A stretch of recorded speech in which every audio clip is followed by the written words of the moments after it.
नमस्कार दोस्तों, आपका स्वागत है वीक 4 के प्रैक्टिस असाइनमेंट वाले वीडियो में। इसमें हम प्रैक्टिस असाइनमेंट को डिकोड करेंगे, आसान भाषा में समझेंगे, सब कुछ एक्सप्लेन करेंगे, सारा पॉइंट समझेंगे, कोई चीज़ मिस नहीं होनी चाहिए। चलिए शुरू करते हैं वीडियो को। वीडियो को पसंद करें तो लाइक, शेयर एंड सब्सक्राइब करिएगा, ठीक है? पहला क्वेश्चन क्या कह रहा है, थोड़ा सा मैं जूम करूँ तो कह रहा है कंसीडर द फॉलोइंग रिलेशन। एक ए और बी रिलेशन है, इनके जो एट्रीब्यूट्स हैं पी क्यू आर और एक्स वाई जेड। कह रहा है कि लेट रिलेशन ए जो कि ए से है, बी जो कि बी से है, b given which of the following expression in the tuple relation calculus is equivalent to.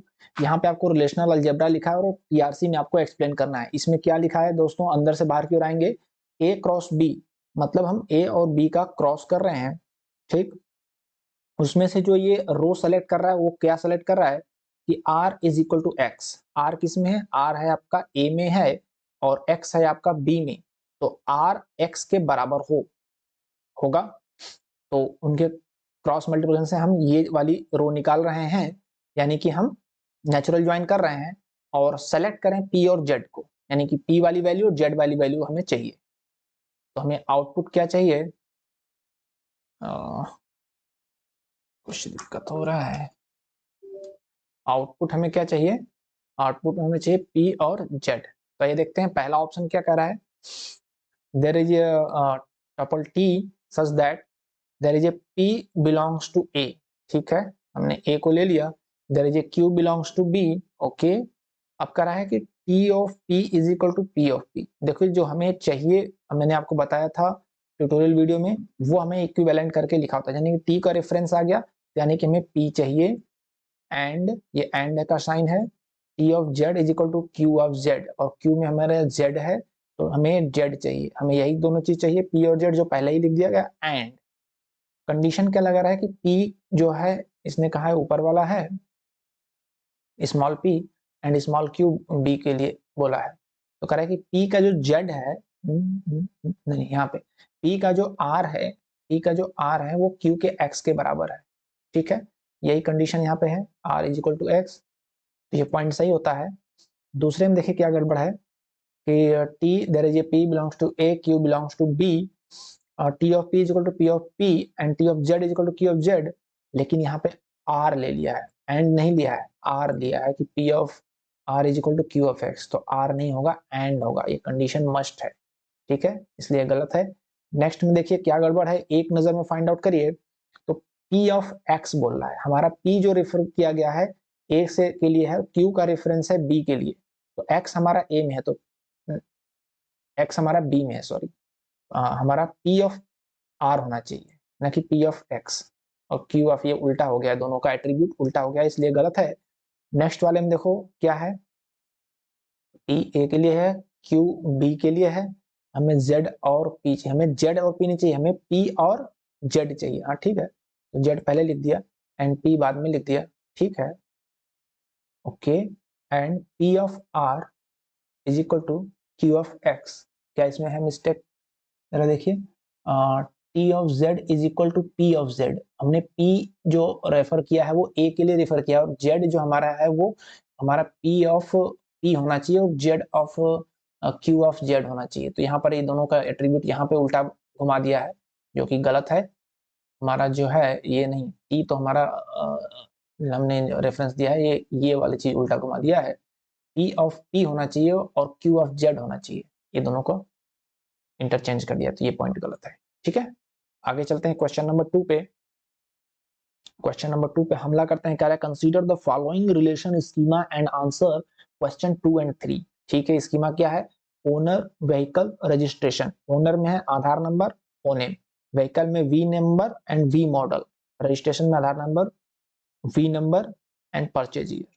तो रजिस्ट्रेशन जो रिलेशन है, इसमें ओनर का आधार नंबर ले लिया है, व्हीकल का वी नंबर ले लिया और परचेज ईयर लिया है। ठीक है, रजिस्ट्रेशन में। तो which of the following relational algebra expression is equivalent to the statement given below, find the Aadhaar numbers of owner who purchase the vehicle model V20 after year 2020। तो हमें आधार नंबर चाहिए, हमें चाहिए Aadhaar number, who purchase the vehicle model V20, vehicle model यहाँ पे मिलेगा, and after year 2020, purchase year जो है 2020, हमें तीनों टेबल की जरूरत है, ठीक है, तीनों का हमें करना पड़ेगा नेचुरल ज्वाइन। तो देखिए कैसे किया गया है, रजिस्ट्रेशन और व्हीकल का रजिस्ट्रेशन और व्हीकल का नेचुरल ज्वाइन कर दिया है, ठीक है। और क्या लिखा गया है कि हमें पहले यहाँ पे प्रोजेक्ट कर लिया V20 वाला मॉडल के हमने कॉलम ले लिया, और union purchase year greater than 2020, union नहीं, हमें जो सारी कंडीशन इसमें कह रहा है तो यूनियन वाला साइन तो चलेगा नहीं, ये गलत है। नेक्स्ट में कह रहा है कि आधार नंबर सेलेक्ट कर लो, और ये भी रो ले लो V20 मॉडल का, परचेज ईयर ग्रेटर देन 20 ले लो, इनका इंटरसेक्शन कर लो, रजिस्ट्रेशन एंड मॉडल का व्हीकल का ये नेचुरल ज्वाइन कर लो। तो इसमें क्या होगा कि रजिस्ट्रेशन एंड व्हीकल का हमने नेचुरल ज्वाइन कर लिया, ठीक है। तो परचेज ईयर 2020 से ज्यादा है, ठीक है, एंड मॉडल V20 है, ठीक है, इनका इंटरसेक्शन लिया और आधार नंबर हमने ले लिया। तो इसमें क्या होगा गाइस, देखो ये रो सेलेक्ट कर रहा है, हमें सिर्फ क्या चाहिए, which are the final equivalent to the statement given below, find the Aadhaar number, हमें सिर्फ आधार नंबर चाहिए।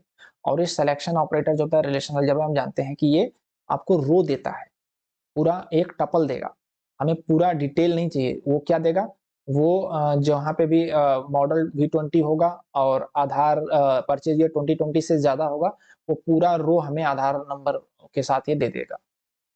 हमें प्रोजेक्शन ऑपरेटर लगाना है, यहाँ पर ऑपरेटर गलत लगाया, प्रोजेक्शन ऑपरेटर लगाएगा तो हमें ओनली आधार नंबर देगा, ये हमें पूरा रो देगा। सेम चीज है ऊपर वाली, बस यहाँ पे प्रोजेक्शन ऑपरेटर लगाए, तो ये गलत था ऊपर वाले में। नीचे वाले में क्या गड़बड़ हो गया, आधार नंबर दिया है V20, यहाँ पे देखिए यूनियन वाला और वाला साइन यूज किया है, नहीं में एंड साइन चाहिए, इसलिए गलत है, तो ये ऑप्शन सही है, ठीक है। अगले क्वेश्चन पे चला जाए, क्वेश्चन नंबर 3 उसी से रिलेटेड है, कह रहा है which of the following query is equivalent to the statement given below, find the names of all owners who purchased vehicle with number 1 to 3 before the year 2019। Okay, तो vehicle number है, purchase year है, और all the owner, सभी owner का हमें नाम चाहिए। तो देखिए पहले में क्या किया है कि टी ले लिया है, ठीक है, there is a o belongs to owner, are belongs to registration. Okay, तब क्या किया है कि आधार नंबर और उसके आर के आधार नंबर के बराबर हो, ठीक है, एंड आर का vehicle number is equal to 1 to 3 हो, ठीक है। नहीं, लेकिन यहाँ पे जो है आर का साइन लगा दिया, ये गलत किया ना, हमें एंड चाहिए, सारा कंडीशन चाहिए, purchase year less than 2019 and t का हमें owner name is equal to owner name, ये तो सही है, बट यहाँ पे जो है वो साइन उल्टा लगा दिया, तो ये गड़बड़ हो गया। अगले वाले में क्या कर रहा है, O belongs to owner, are belongs to registration, Aadhaar number का मैचिंग हो और व्हीकल नंबर 1 to 3 हो, फिर यहाँ पे जो है ये वही आर वाला साइन लगा दिया।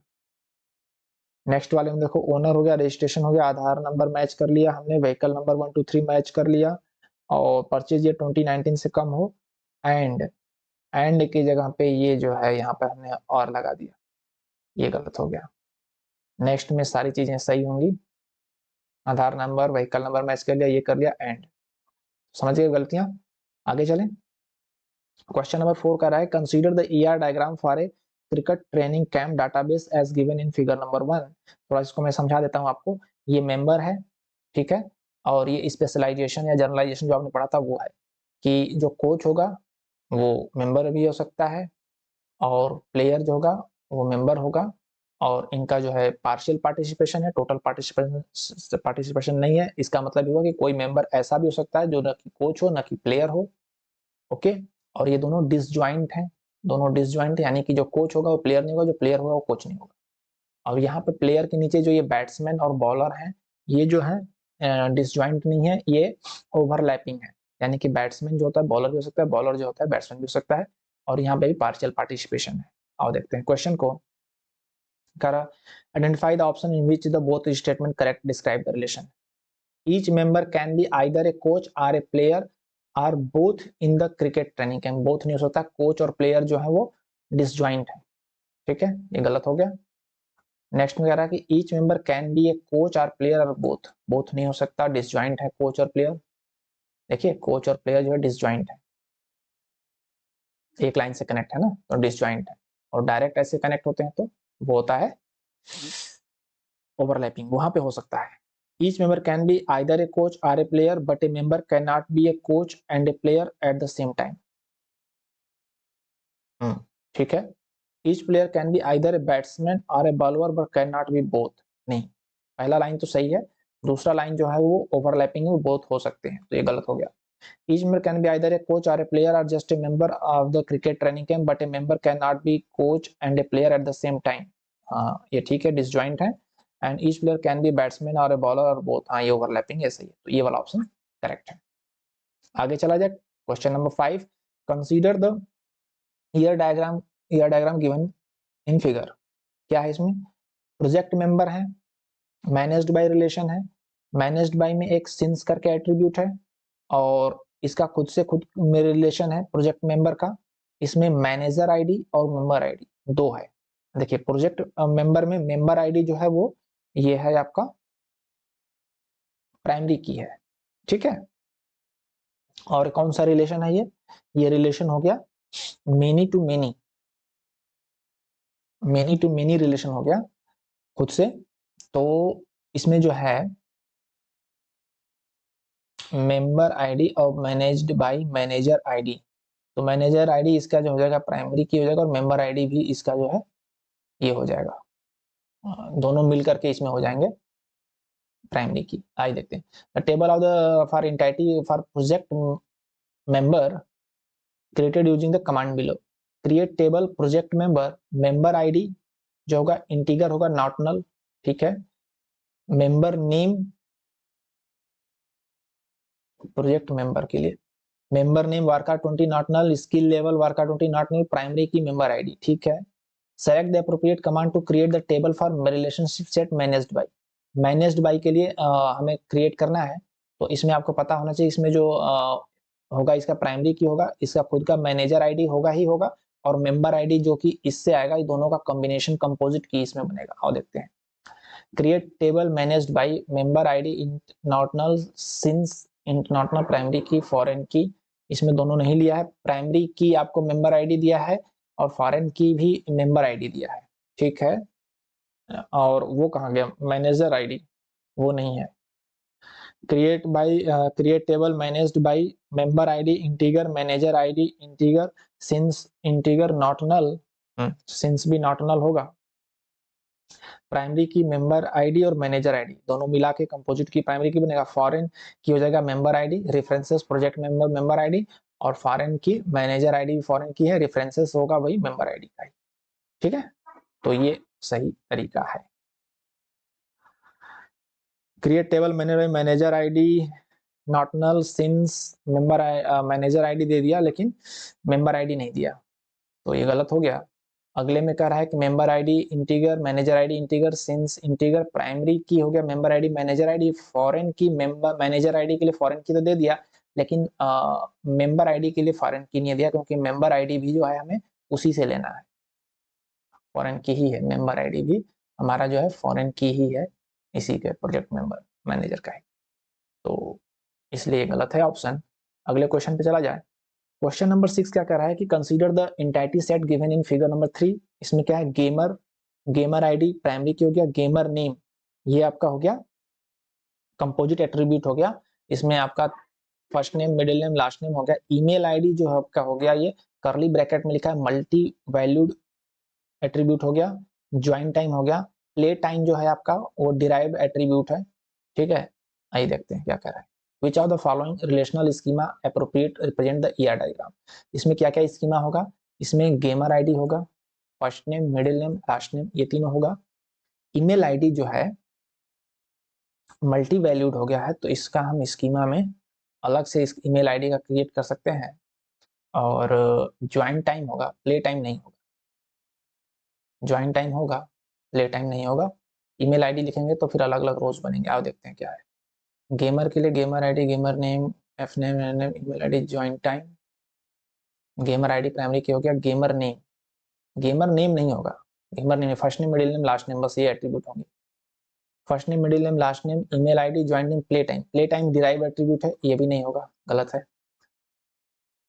Gamer ID first name middle name last name joint time, ठीक है। तो इसमें पूछ रहा है which of the following relation schema appropriate of the ER diagram। हाँ, तो इसमें ईमेल आईडी हमने नहीं दिया, प्ले टाइम नहीं दिया, ईमेल आईडी के लिए अलग से बनाएंगे और प्ले टाइम के लिए अलग से बनाएंगे, ठीक है। तो ये सही है।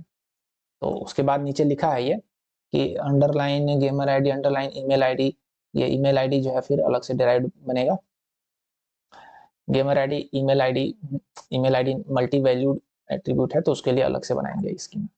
तो ये वाला सही है, सी वाला, ठीक है। ये सब हमने ट्यूटोरियल में कवर किया, अगर आपने नहीं देखा ट्यूटोरियल एक बार अच्छे से देखना। Consider the relation given below, doctor है, पेशेंट है, ऑपरेशन रोस्टर है, ठीक है। Identify the appropriate statement to find the names of all doctor, हमें नेम चाहिए having specialization in orthopaedic, specialization orthopaedic में हो, and who have charged more than $1000 as surgery charges. Okay, तो operation cost यहाँ पे आएगा, ऑल डॉक्टर स्पेशलाइजेशन आर्थोपेडिक में है तो स्पेशलाइजेशन यहाँ आएगा, ठीक है। तो हमें डॉक्टर और ऑपरेशन रोस्टर इनका रेफरेंस है। तो पहला क्या है कि डॉक्टर नेम को प्रोजेक्ट किया है, ऑपरेटर सही है, स्पेशलाइजेशन आर्थोपेडिक हो, ठीक है, and operation cost more than 1000 हो, ठीक है। डॉक्टर और ऑपरेशन रोस्टर का ये कर दिया है नेचुरल ज्वाइन, ठीक है। दोनों कंडीशन ले लिया, नेचुरल ज्वाइन करके दोनों कंडीशन ले लिया, प्रोजेक्ट कर दिया डॉक्टर नेम, सही है। इसमें आ जाएंगे सारे डॉक्टर के नेम।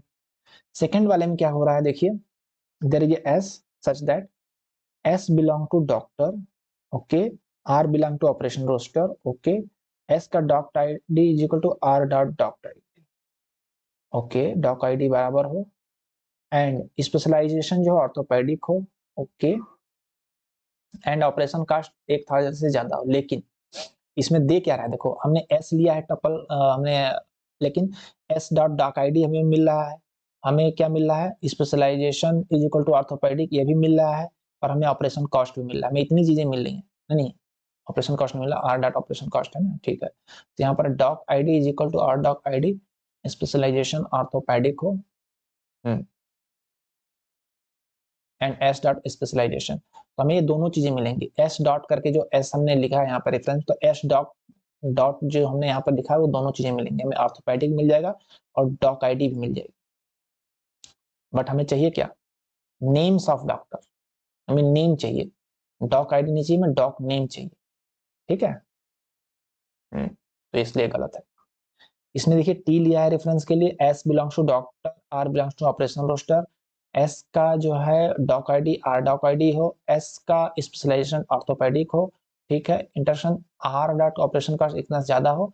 अब हमें जो चाहिए वो देखो टी चाहिए, तो t dot doc name is equal to s dot doc, तो ये लास्ट में आता है या बीच में भी आएगा, तो हमें जो चाहिए टी यहाँ पर रेफरेंस दिया है वो करके जो डॉट लगा है वही हमें आउटपुट में आएगा, तो यहाँ पे आउटपुट ये आएगा, इसलिए सही है। नेक्स्ट वाले में क्या कह रहा है कि एक सेट ले लिया डीएन, D1 है, आरपी है, आरसी है, अच्छा D1 DN orthopaedic belongs to doctor, D1 RP और आरसी, ये जो D1 आरपी और आरसी है, D1 आरपी और आरसी ये बिलोंग करेंगे ऑपरेशन रोस्टर से, और DI और DN आर्थोपेडिक से बिलोंग करेंगे, आरसी इज ग्रेटर देन 1000। अच्छा, तो ये कौन सा सिस्टम बता दिया यार, मतलब आरसी, देखो क्या कह रहा है कि यहाँ पे DI DN लिया है और आर्थोपेडिक लिया है, वो डॉक्टर से, यानी डॉक्टर में आईडी हो गया DI और DN हो गया डॉक्टर नेम, और ये हो गया स्पेशलाइजेशन। तो समझ गए, ये जो टपल है जो एट्रीब्यूट है DI DN और आर्थोपेडिक, ये बिलोंग करेगा डॉक्टर से। तो डॉक्टर में क्या क्या एट्रीब्यूट है, डॉक आईडी नेम और स्पेशलाइजेशन, तो ये हो गया आईडी, ये हो गया नेम और हो गया स्पेशलाइजेशन, ठीक है। और आउटपुट हमें क्या मिल रहा है, DN यानी कि डॉक्टर का नाम मिल रहा है। तो ये चीजें हमने कर लिया, ऑर्थोपेडिक कर लिया, ओके। फिर कह रहा है कि DI RP और RC ऑपरेशन रोस्टर है, यानी कि DI जो हो गया डॉक्टर का आईडी हो गया, ठीक है, RP आपका पेशेंट का नंबर हो गया, और ऑपरेशन कॉस्ट हो गया RC। तो ये ऑपरेशन रोस्टर से ये मेंशन कर दिया कि इनके इक्विवेलेंट ये चीजें हैं। यहाँ पे आरसी को उठा लिया कि आरसी ग्रेटर देन 1000, यानी कि ऑर्थोपेडिक उठा लिया और 1000 उठा लिया और हमें दे दिया डीएन नाम दे दिया। तो ये भी एक तरह का एक प्रेजेंटेशन है जो थोड़ा सा डिफरेंट है, बट समझने के लिए मैंने आपको समझा दिया है कैसे है। यहाँ पे जो कह रहा है फिर से बता देता हूँ कि हमें आउटपुट डीएन मिल रहा है, ठीक है, ओके। फिर कह रहा है कि there is a DI, RP और आरसी। वो क्या करेंगे, डीआई क्या है, डीआई और डीएन और आर्थोपेडिक ये डॉक्टर्स के बिलोंग करेंगे, तो डॉक्टर के इक्विवेलेंट जो उनके वो है एट्रीब्यूट्स हैं वो समझ लो ये हो गया। एंड डीआई, आरपी और आरसी ये ऑपरेशन रोस्टर के एट्रीब्यूट हो गए, और इसमें आरसी जो है वो 1000 से ज्यादा हो गया। यहाँ पर बता दिया कि आर्थोपेडिक होगा ऑलरेडी स्पेशलाइजेशन, और हमने दे दिया डीएन नाम दे दिया, तो ये ऑप्शन भी सही है। ठीक है, आगे चला जाए, क्वेश्चन नंबर 8 पे आते हैं। Consider the relations below. Customer हो गया, इनवॉइस हो गया। Choose the correct relation algebra expression that returns the name of all customers having amount payable more than 1000 and who are located in Chennai.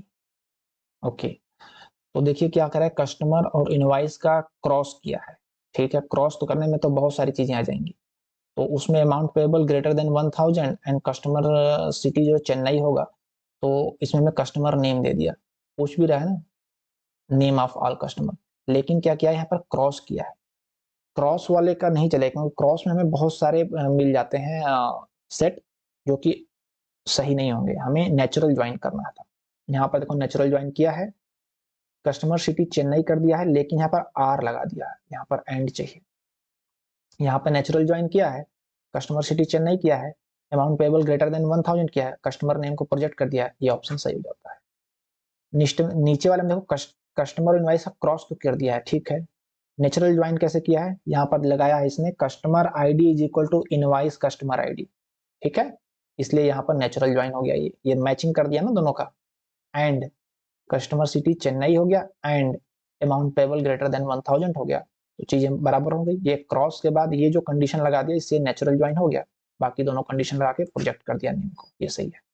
Next question पे चलते हैं। Consider the table given in figure number 4।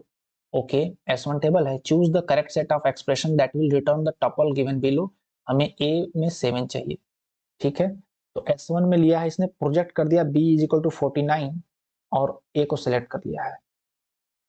तो B is equal to 49 को इसने project किया है, यानी कि पूरा ये ले लेगा, ये कॉलम ले लेगा और उसमें A is equal to A को वैल्यू सिलेक्ट करने की A और B आ जाएंगे, इसमें A और B आएगा, ऐसा नहीं आएगा। ये रो सेलेक्ट कर लिया है यार, या B आ जाएगा, ये सही नहीं है। पहले तो इसने ये वाला रो ले लिया, इसमें कर रहा है कि पूरा वाला ये वाला ले लिया कॉलम, फिर प्रोजेक्ट कर दिया A के लिए वैल्यू, तो ये B आएगी, तो ये नहीं चलेगा। नेक्स्ट वाले में क्या है, T बिलोंग्स टू S1, ऐसा है कि T of A is equal to P of A, तो हमें T of A is equal to P of A, T of A की वैल्यू मिलेगी and P of B is equal to 49। तो जहां पर P of B is equal to 49 है वहां पर हमें A की वैल्यू दे दो, ठीक है। तो B इज इक्वल टू 49 ये है और इसमें हमें A की वैल्यू दे दो, यानी कि ये मिल जाएगा A और 7, जो कि ये है, ठीक है। T हमने लिया है रेफरेंस के लिए और हमें चाहिए T of A is equal to P of A, और P हमारा S1 है और उसमें P ऑफ B जो बोल रहा है कि 49 है, जहां पर B की वैल्यू 49 है वो वाला A पार्ट में दे दो, तो ये चीज चलेगी। इसमें क्या कह रहा है, P of B is equal to 7 है, तो ये गलत हो गया। नीचे वाले में क्या रहा है कि हमें A चाहिए जहां A कामा B बिलोंग्स करता है S1 से और B इज इक्वल टू 49 है, तो बात समझ में गए। B इज इक्वल टू 49 है हमारा 7 के बगल में 49 है, और A कामा B हमारा S1 से बिलोंग करता है, यानी 49 के लेफ्ट में A की वैल्यू 7 हो गई, वहां हमें A दे दो, यानी कि 7 दे दो, तो ये वाला भी सही है। सेकेंड एंड फोर्थ, अगले क्वेश्चन चलते हैं 10वें पे। वो consider the ER diagram in figure number 5। Team, captain, 1-to-1 connection है, item code, item name, player name. What is the minimum number of table needed to represent this ER diagram. देखिए कितना minimum number of table कितना चाहिए। हम table दूसरा कब बनाते हैं, स्कीमा दूसरा कब बनाते हैं, जब हमें जो है एक टेबल में वैल्यू शो करना मुश्किल हो जाता है, जैसे मल्टी वैल्यूड फंक्शन है, तो मल्टी वैल्यूड में ईमेल आईडी बार बार आएगा, तो हमारा जो है रिडंडेंसी हो जाती है इधर वाले कॉलम्स की, तो हम दूसरा उसके लिए बना लेते हैं, अलग टेबल बना लेते हैं। लेकिन यहाँ पे 1:1 का कनेक्शन है, यानी कि टीम में एक बंदा जो है एक कैप्टन होगा और एक कैप्टन एक ही टीम का होगा। तो सारा एक का एक से कनेक्शन है, 1:1 कनेक्शन है। एक लाइन में सारी चीजें आ जाएंगी, एक टेबल में सारी चीजें आ जाएंगी, कवर हो जाएंगी। ठीक है। और जो हमारा रिलेशन है इसका में कोई अलग से कोई एट्रीब्यूट है नहीं, तो उसको दिखाने की जरूरत नहीं है, रिलेशन के लिए बनाने की जरूरत नहीं है, रिलेशन भी नहीं बनेगा। हमें सिर्फ टीम का डाटा और कैप्टन का डाटा भरना है, एक टेबल में मैनेज हो जाएगा हमारे, क्योंकि एक ही लाइन में एक ही इन्फॉर्मेशन आएगी, दूसरी लाइन में दूसरी इन्फॉर्मेशन आएगी। प्राइमरी की हो जाएगा टीम कोड और प्लेयर नाम, ऐसे करके प्राइमरी की हो जाएगा, कंपोजिट की बन जाएगा प्राइमरी के लिए। Consider the ER diagram given in figure number 6. Answer the question 11 and 12. करा the minimum number of tables required to represent the entity set and relationship set. इन सबको कितना minimum number of table चाहिए? देखिए यहाँ पर ये वीक इंटाइटी सेट है और ये दो स्ट्रॉन्ग इंटाइटी हैं E1 और E3। वीक इंटाइटी को रिप्रेजेंट करने के लिए हमें जो है इसकी प्राइमरी की, इसकी प्राइमरी की और इसकी प्राइमरी की को मिला के करना पड़ता है। तो एक हमें ये रिलेशन जो है हमारा, इसमें कोई अलग से एट्रीब्यूट नहीं है, तो इनके लिए हमें कोई जरूरत नहीं है स्कीमा या टेबल की। हमें E1 के लिए टेबल चाहिए, E3 के लिए टेबल चाहिए और E2 के लिए टेबल चाहिए। E2 का जो प्राइमरी की हो जाएगा वो हो जाएगा A1 और C1 और B1, और उसके अलावा इसमें जो है C2 करके एक है, तो C2 A1 B1 C1 C2 ये एट्रीब्यूट हो जाएंगे और A1 C1 B1 जो हो जाएगा प्राइमरी की हो जाएगा। तो 3 टेबल हमें मिनिमम चाहिए। ठीक है। नेक्स्ट क्वेश्चन क्या कह रहा है? What is will be the correct attribute set for the table corresponding to entity set E2? E2 के लिए जो है क्या होगा attribute? A1 C1 B1 C2, मतलब A1 B1 C1 C2 होगा, C2 नहीं होगा। A1 C1 और B1 जो है वो हो गया प्राइमरी की। देखिए C1 C2 A1 B1 हो गया, C2 नहीं होगा, A1 B1 और C1 जो होंगे ये प्राइमरी की होंगे। तो ये वाला सही है, बाकी उसी हिसाब से गलत हो जाते हैं, उसमें पूरा है नहीं। सेम चीज इसमें है लेकिन इसमें प्राइमरी की और C1 को बनाया है। इसमें जो वीक इंटाइटी है तो उसके जो स्ट्रॉन्ग इंटाइटी होते हैं उनके प्राइमरी की भी इसमें अटैच है। ठीक है, तो ये क्वेश्चन सही हो गया। अगला क्वेश्चन है 13वां का, consider the AR diagram with aggregation given in figure number 7। इसमें एग्रीगेशन दिया हुआ है, ये हमने पढ़ रखा है, ट्यूटोरियल जरूर देखना अगर आपको नहीं पता है, मैं आपको शॉर्ट में समझाऊंगा। What will be the correct attribute set for the table corresponding to relationship set A1। A1 का एट्रीब्यूट पूछ रहा है। ठीक है, और देखते हैं। देखो यहाँ पर ये है बाइनरी रिलेशन है, तो इसका जो है R1 A1 जो हमारा है वो कनेक्ट कर रहा है एग्रीगेट ये E3 को और R1 को। तो इसका जो प्राइमरी की होगा वो इसकी प्राइमरी की और इसकी प्राइमरी की मिलकर के होगी।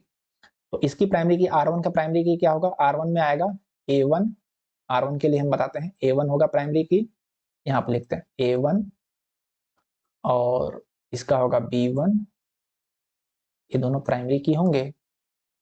R1 के लिए मैं बता रहा हूँ A1 B1 प्राइमरी की हो गए, और एट्रीब्यूट में इसका एक्स्ट्रा है C1।